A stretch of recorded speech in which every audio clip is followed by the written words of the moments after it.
Now that we've seen how to add the basic map, we're going to customize that a little bit. So firstly, we'll see how to change the zoom level so that we can zoom in and out by default, and we'll change the location as well, so where we want the map to be centered. So changing the zoom level is pretty straightforward. Let's say we want to do it initially, but we could run this code anywhere. So we could change the zoom level when the user clicks a button, for example. And we only need one line of code. And we take our Google map and we animate the camera. And that's it. So if you imagine the Google map as having a camera up here, we're just animating that, which essentially is changing the zoom level and later on changing the location. So to change the zoom level, we use camera update factory, which is a bit like the bitmap factory that we saw a few videos ago, which allows you to do anything to do with the camera on the map. And then zoom to. So you can see we've got a few options there with regard to zoom. We've got zoom, zoom in, zoom out, and zoom to. And I'm going to zoom to. But the other ones are fairly straightforward as to what they do. And then we can use any number between 2 and 21 here. So 2 is maximum zoom out. So it's likely that this is 2. If you try and zoom out, oh no, zooming in. So I can't zoom out further than that. So that's zoom 2, and zoom 21 is massively zoomed in. So let's try somewhere in between. We'll try zoom 10. And then we'll just see how that looks. We are in the middle of the ocean at the moment, so zooming in too much is not going to give us that much detail. And if you've used something like Google Maps before, you'll probably realize that if you zoom in too much on a not very densely populated location, you're unlikely to get the full picture of that place. So not all locations have a zoom level up to 21. And there we go. Possibly what we might have expected. We are zoomed in, but all we can see is C. But we are, of course, in the same location as before, and I can zoom in and out. If I zoom out enough, there we are. Just off the coast there. Alright, so that's how we change the default zoom level. To change the default location, let's first of all just find an interesting location to relocate to. So to find a latitude and longitude, what I use is Google Maps, and I'll search for somewhere interesting. So we'll use the Taj Mahal. Here we go. And then to get the actual latitude and longitude, if you control click on a map or right click on a PC and then click what's here, then it actually gives you the latitude and the longitude.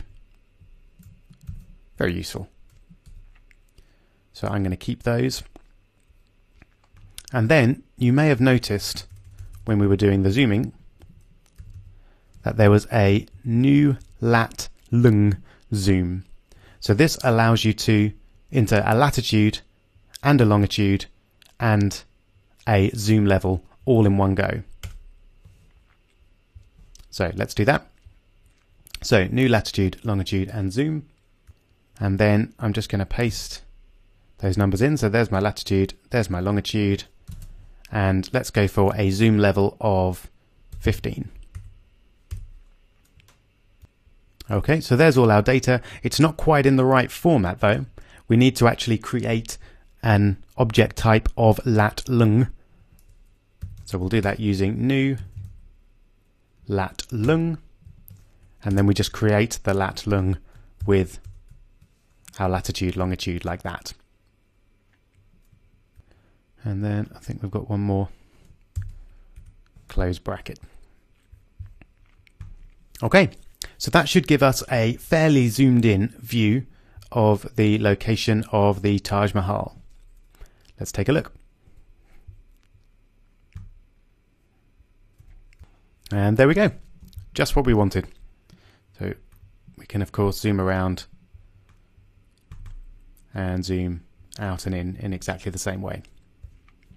Fantastic. So quickly over to markers. I think this is very self-explanatory, and so rather than explaining it to you, I'm just going to give you a quick challenge. So can you change the marker so that it's right over the Taj Mahal and has a title of Taj Mahal? Go for it.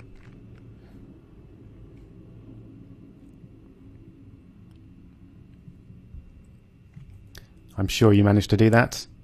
All we need to do is copy that code. So instead of creating a lat lung from 00, we're going to create it from the location of the Taj Mahal, and of course we just change the text to Taj Mahal. Simple as that. While that's running, I think I'll just get rid of these comments. They do confuse everything a little bit. So yeah, just to remind you, we don't need to run this code in setup map. We could interact with our map anywhere in our app using just the same lines of code. And there it is. There's our pin. Tap on it and we get Taj Mahal. Fabulous. So just a couple of other things to show you. We can change the color of the pins, which is very useful, and we do that on their creation. So you can see we're creating new marker options here, and we can just add as many options as we like. We can take away them as well if we want. If we don't need a title, then we could lose that option. So if we want to change the icon, and in fact you could just have a quick look if you like at all the different options that we can use if we want to. So changing the alpha, change whether or not it's draggable, all sorts of things about it that we can change, but I think color is particularly worth having a quick look at, and we do that by changing the icon. So you could use an image here, but if we want to just change the color, we get it from bitmap descriptor factory dot default marker, and then we can choose the color using bitmap descriptor factory, and then you can see there's all the default different colors right there. So let's go for a yellow one, and that should change the color of the marker to yellow. And there it is. Beautiful. So the final thing I'm going to show you in this video is how to display the satellite view, which you're probably familiar with if you've used Google Maps. And again, that's really easy to set up. We just use mmap.setMapType, and then Google Map dot, and there you can see all the options that you're likely to want. We've got a hybrid, which is the maps on top of the satellite. We've got none, normal, which is what we're using at the moment, and just satellite, and then terrain. So let's just go for hybrid and have a quick look at that. And then I think we will have done pretty much everything that you might want to do with a Google map. And there it is. We've got our lovely satellite view right there on our phone. Fantastic. So you can see that all of the options that we've used there have pretty much been quite obviously auto-predicted. So feel free to play around and see what other crazy things you can get your maps to do. But those are all the common features, and that's all we're going to look at for now. In the next video, we'll see how we can get the user's location, which opens up a whole raft of location-based apps, which can be a lot of fun as well as extremely useful.